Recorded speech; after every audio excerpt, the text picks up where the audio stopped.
Frères et sœurs, si vous étiez à la recherche d'une vie facile, les lectures du jour vous plomberaient peut-être un peu le moral. D'un côté, on a le sentiment que les gens sont assez hermétiques à ce que Ézéchiel peut leur dire, ou a fortiori à ce que Jésus peut dire aux gens de son pays. D'un autre côté,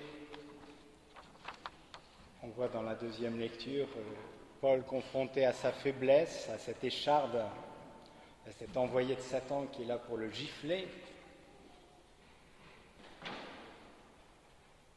Alors peut-être ça pourrait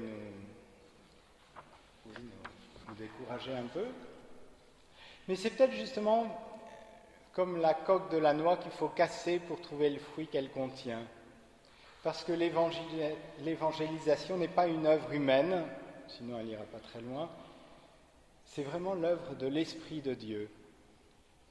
Et à travers même ces résistances, que ce soit dans les auditeurs ou que ce soit en nous-mêmes, Dieu veut nous offrir une profonde expérience spirituelle, où justement on peut s'émerveiller de la façon dont la puissance de Dieu peut se déployer à travers nous, dans notre propre faiblesse.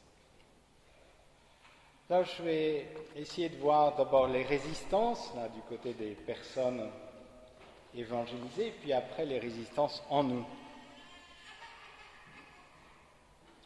Donc, dans Ézéchiel, d'abord, on voit comme ça résiste. C'est pas très drôle pour lui. Je t'envoie vers les fils d'Israël, vers ce peuple de rebelles qui s'est révolté. Leurs fils ont le visage dur et le cœur obstiné, mais c'est à eux que je t'envoie. Et qu'ils écoutent ou qu'ils refusent, sinon en genre de rebelles, ils sauront qu'il y a un prophète au milieu d'eux. Alors c'est difficile, l'expression cœur obstiné, ça reprend l'expression qui désignait Pharaon, c'est le modèle du cœur obstiné, on pourrait dire. Alors c'est vraiment pas un compliment pour les contemporains d'Ézéchiel. Voilà, on voit, quelquefois quand la parole de Dieu nous oblige à sortir de nos habitudes, si elle remet en cause notre manière d'agir, voilà, alors c'est difficile de s'ouvrir vraiment à sa parole, à sa volonté. Puis dans l'Évangile, c'est pas tellement mieux. Alors, dans l'Évangile, on voit vraiment les gens partagés. Au début, on les voit frappés d'étonnement. Bon, c'est bien au début, mais à la fin, ils sont choqués. Et entre les deux, voilà, cette question. D'un côté, ils voient cette sagesse, ces grands miracles. Alors oui, ça pose question. Puis de l'autre côté, ils disent, mais non, c'est le charpentier, le fils de Marie, tout ça. Donc, le mystère de Jésus, vrai Dieu, vrai homme, alors là, ça dépasse leur intelligence, et on n'aime pas ce qu'on n'arrive pas à comprendre. Et du coup, ils réagissent en étant choqués, finalement en rejetant Jésus. Voilà, alors donc, cette difficulté, que ce soit au niveau de la volonté, de l'intelligence, à accueillir. Alors donc les résistances, en fait, c'est pas seulement dans ceux qui nous écoutent, mais peut-être d'abord en nous. Alors ça, on le voit davantage dans la deuxième lecture. Parce que souvent, on prétexte de notre faiblesse pour rester un petit peu enfermé en soi-même, pour ne pas correspondre à ce que Dieu attend de nous. Alors c'est assez classique dans l'Écriture. Il faut rappeler Moïse, il bégayait, donc il veut se défiler. Pareil pour Jérémie. Ah Seigneur Dieu, vraiment je ne sais pas parler, je suis qu'un enfant. Mais le Seigneur répondit, ne dis pas je suis un enfant, car vers tous ceux à qui je t'enverrai tu iras, et tout ce que je t'ordonnerai tu le diras. N'aie aucune crainte en leur présence, car je suis avec toi pour te délivrer, oracle du Seigneur. Donc voilà, c'est sans doute notre tentation aussi de dire, non, je ne suis pas à la hauteur. Alors bien sûr, il s'agit de nous dégager du péché. S'il y a un antagonisme, effectivement, il y a un certain antagonisme entre la grâce et le péché, mais pas entre la grâce et la faiblesse. Et alors, saint Paul nous le dit admirablement, il en a fait l'expérience, difficile aussi, parce que regarder sa faiblesse n'est pas forcément très agréable. Par 3 fois, j'ai prié le Seigneur de l'écarter de moi, cet ange de Satan qui est là pour le gifler. Et il m'a déclaré, ma grâce te suffit, ma puissance donne toute sa mesure dans la faiblesse. Et à partir de là, quelque chose a changé en saint Paul. Et la puissance de Dieu a pu comme le traverser. Et c'est cette expérience que Dieu voudrait nous faire faire aussi, je pense.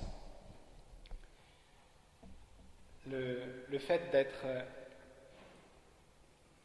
appelé par Dieu ou le fait d'être appelé par Dieu à une mission particulière ou à évangéliser, ça ne nous enlève pas nos faiblesses. Nous gardons nos propres fragilités, nos propres combats. Ça ne fait pas de nous des gens invulnérables. Et justement, il y a cet envoyé de Satan pour le gifler. Une gifle, ce n'est pas la même chose qu'une fessée. Ce qui est plus caractéristique, ça nous atteint au visage, c'est plus humiliant. Voilà, ça nous mortifie dans notre orgueil. Ça l'empêche de se surestimer. Alors la grâce de Dieu ne fait pas de nous des surhommes, mais la grâce de Dieu traverse notre faiblesse. Elle nous provoque à nous reposer vraiment sur Dieu. Là, à un autre moment, saint Paul dit, quand il parle des périls qu'il a eus à Éphèse, voilà, je vous le cite.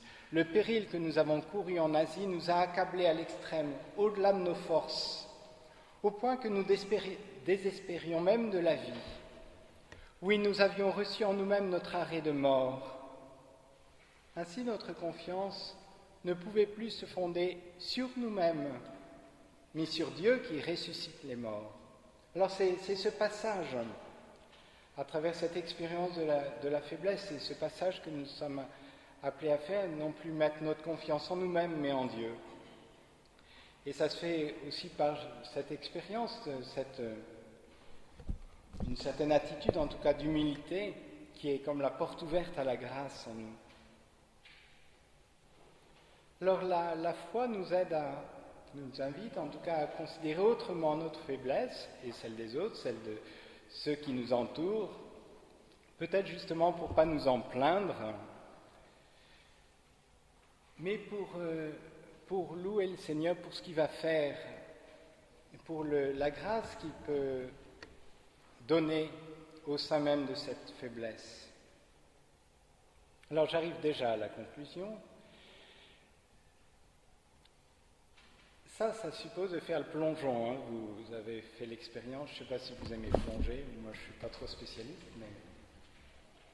Alors quand on est sur le plongeoir, c'est un peu haut quand même. Et en fait, dans la foi, c'est ça, à un certain moment, il faut accepter de se confier à Dieu, de faire le saut dans la confiance. On peut toujours admirer ceux qui ont... Regardez ceux qui plongent, je trouvais qu'ils s'y prennent bien, tout ça, mais voilà, tant qu'on n'en fait pas l'expérience soi-même, ça nous reste assez étranger finalement. Et on peut avoir une part d'envie, tout ça, mais en fait, le Seigneur veut peut-être nous offrir aussi cette expérience, mais il ne peut pas le faire sans notre consentement.